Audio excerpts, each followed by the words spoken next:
Bonjour. Aujourd'hui, nous sommes dans Matthieu chapitre 12 et notre thème, le cœur et la bouche.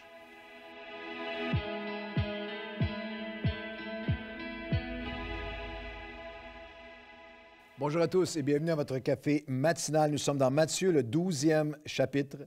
Et les 11 premiers chapitres sont là. Vous savez que nous traversons les évangiles chapitre par chapitre, un café matinal par un chapitre par café matinal. Alors, les 11 premiers sont déjà là. Partagez avec tous vos contacts, comme nous on puisse faire ce pèlerinage de foi et redécouvrir les évangiles d'une manière toute spéciale ensemble. Aujourd'hui, Matthieu 12, notre thème, le cœur et la bouche. Et je vous avertis, ça commence fort. En plein cœur du chapitre, Jésus, il va toujours direct n'est pas le mot, c'est un euphémisme, complètement politiquement incorrect, alors que Jésus dit dans Matthieu 12 et le verset 33, dites que l'arbre est bon, et vous dites que l'arbre est bon et que son fruit est bon, vous dites que l'arbre est mauvais, que son fruit est mauvais, car on connaît l'arbre par son fruit. Race de vipères, comment pourriez-vous dire de bonnes choses, méchants comme vous l'êtes, car c'est de l'abondance du cœur que la bouche parle. C'est de l'abondance du cœur que la bouche parle. C'est un de centaines de passages bibliques comme le Proverbe 18, 21.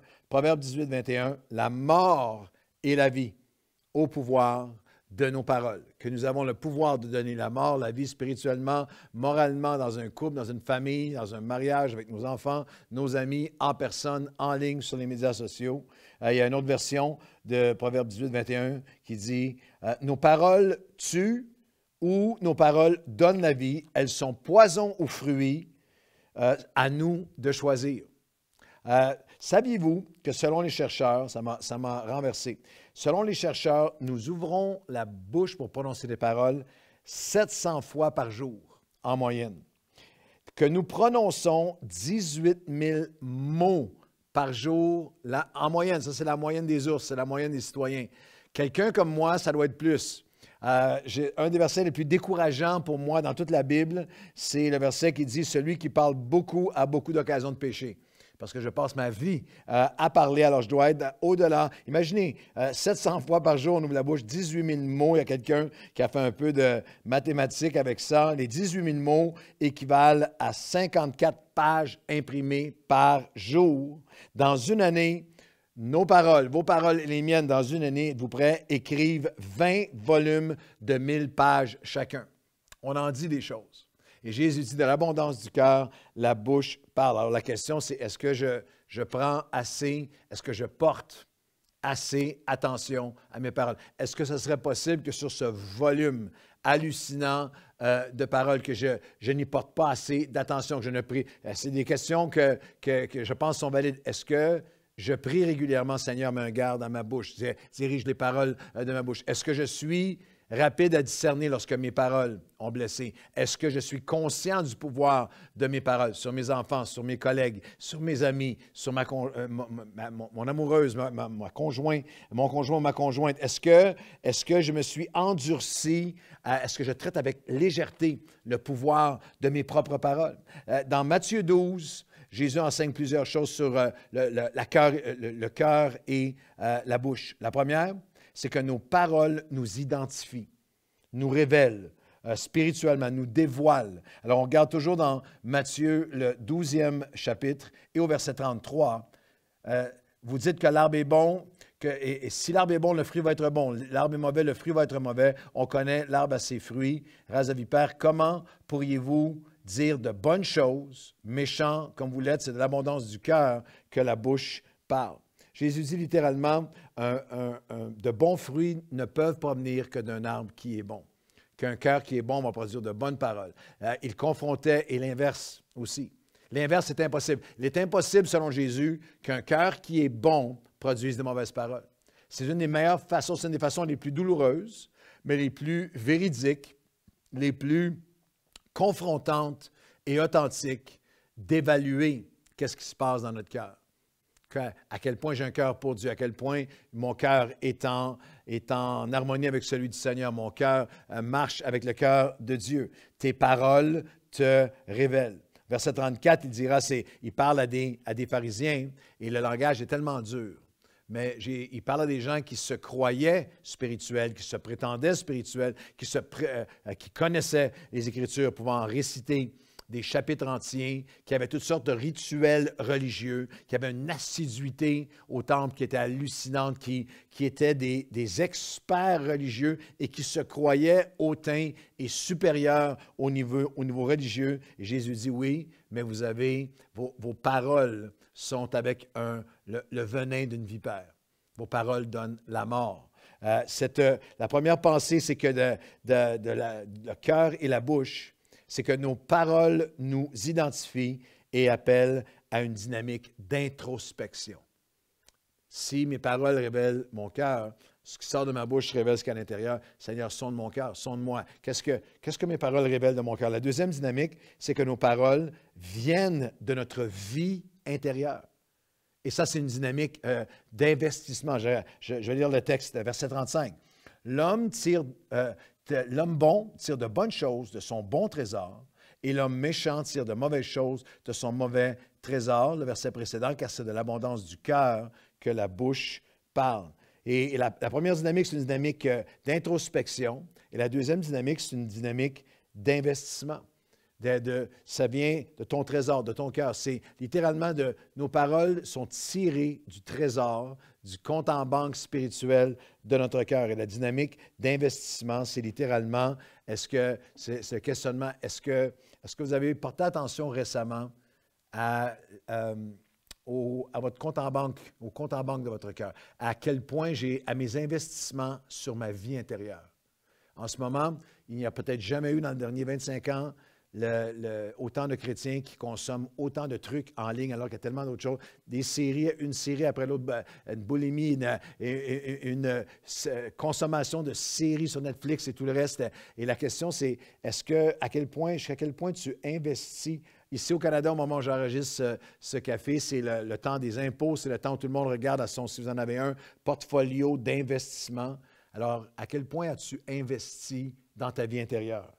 J'ai investi dans ma vie intérieure de consommer des prédications en ligne, des cafés matinaux, du worship, de la lecture qui vient nourrir mon âme, des relations. J'appartiens à un groupe Zoom où je parle, mes relations des gens autour de moi. Jusqu'à quel point est-ce que j'ai investi dans ma vie intérieure? Parce que de mon trésor, du trésor de ma vie intérieure va émerger les paroles de ma bouche qui vont donner la vie ou qui vont donner la mort. Alors, lorsqu'on regarde à cette dynamique des paroles de Matthieu 12, le cœur et la bouche, nos paroles nous identifient, nos paroles viennent, et ça, c'est une dynamique d'introspection. Sonde-moi, ô Dieu, sonde mon cœur. Deuxièmement, c'est nos paroles qui proviennent de notre vie intérieure. C'est une dynamique d'investissement. Je dois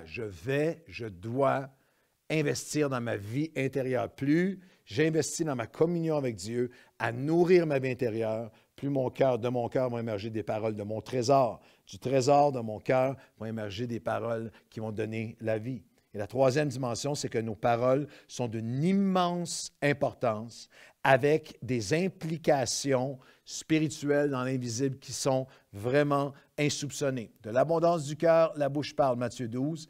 Et tout de suite, la suite, verset 36, je vous le dis, au jour du jugement, les hommes rendront compte de toute parole vaine qu'ils auront proférée. Car par tes paroles, tu seras justifié, par tes paroles, tu seras condamné. Très intense, la notion qu'on va rendre compte à Dieu pour chacune de nos paroles. Et en fait, le chapitre entier, il y a une progression. Je vous donne ce devoir de le regarder à la maison. En plein cœur du chapitre, vous avez le cœur et la bouche. Vous avez de l'abondance du cœur, la bouche parle. Mais remarquez bien la progression du chapitre. Dans la première portion de Matthieu 12, Jésus confronte le sabbat, une forme du sabbat, une forme de la fidélité à la synagogue qui est complètement vide de sens. Et c'est illustré d'une manière hallucinante parce que le sabbat était pour le repos. Tu n'as pas le droit de travailler le sabbat. Il y avait toute une réalité et raison spirituelle pour laquelle Dieu l'avait instauré. Mais il l'avait tellement tordu. Et lorsque Jésus guérit, Matthieu 12, il guérit un homme qui avait une infirmité. Ils se mettent à proférer des paroles insensées de l'abondance de leur cœur, de leur trésor si pauvre spirituellement, se mettent à dire, tu n'as pas le droit de travailler le jour du sabbat, c'est interdit de faire le bien le jour du sabbat. Alors, suivez bien la progression. Comment Jésus confronte le sabbat, le religieux vide de sens, qui est trahi par des paroles qui donnent la mort. Et la deuxième portion du chapitre, versets 16 à 32, Jésus confronte littéralement la dynamique satanique. Vous regarderez, il parle littéralement de Satan, du démoniaque, de toute la dimension démoniaque, même parmi ceux qui s'assemblent en son nom, mais qui sont trahis par leurs paroles qui donnent la mort. Et ce n'est pas le seul endroit où les deux sont associés. À plusieurs endroits, la signification, une dynamique de réalisation des implications spirituelles de nos paroles. Dans Jacques, vous regarderez à la maison, dans Jacques chapitre 3, le célèbre chapitre où il nous parle du pouvoir de nos paroles, Jacques fait le même parallèle. Il fait toute une série d'analogies pour dire l'importance des paroles. Puis il dit, voici comment la langue, nos paroles sont comme un petit feu. Jacques 3, 2 à 6. Semble être un petit feu, mais peut embraser une grande forêt.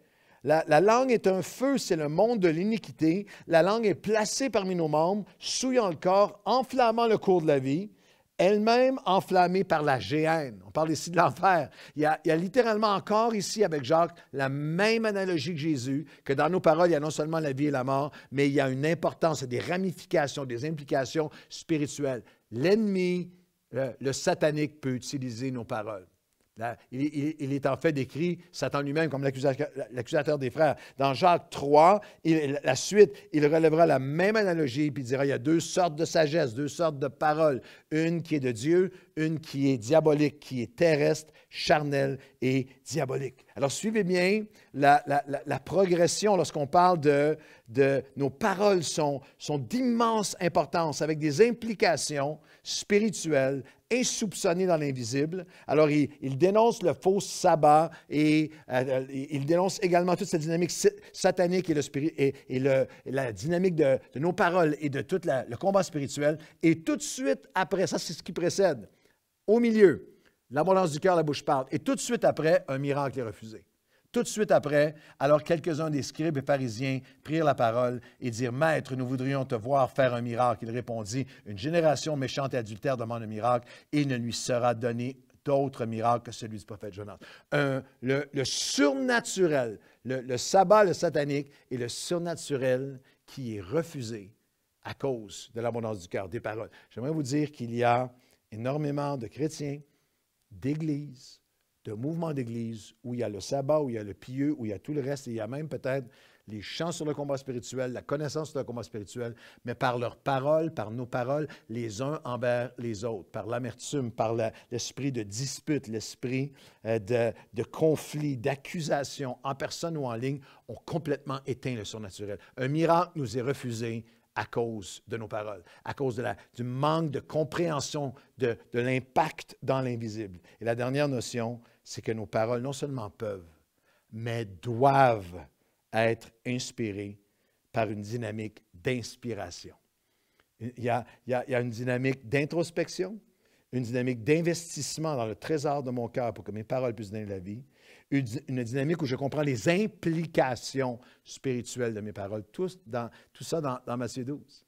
Et je termine une dynamique d'inspiration spirituelle, que mes paroles peuvent et doivent être inspirées par l'Esprit. Matthieu 12, c'est les mots, juste entrer dans votre cœur à nouveau, alors que dans l'Évangile de Matthieu, il est cité Ésaïe 42, une description de notre Seigneur.